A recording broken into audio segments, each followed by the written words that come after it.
Hi guys! Ayan, welcome back again to my vlog. So for today's vlog, itutur ko kayo dito sa aming fish pan.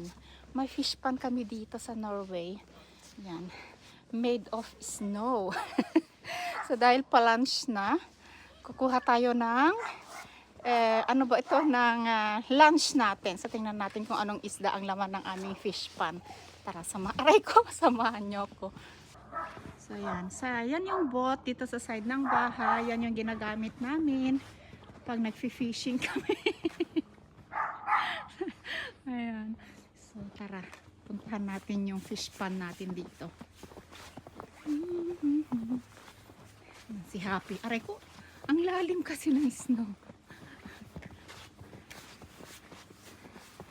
Tingnan natin kung ano ang laman ng ating fish pan.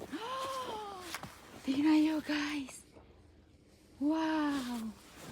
Yan, may tilapia ang ating fish pan. Ano naman, ang lalaki. Ready na si Happy. Happy now. Ayan. Diba? Diba ang ano ng fish pan namin. Ang lalaki ng ng tilapia. Tapos hindi lang tilapia ang laman. May okra din siya guys. Ayan.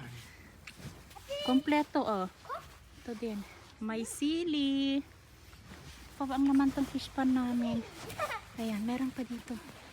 Ayan, pakita ko. So ayan. Kamote. Diba?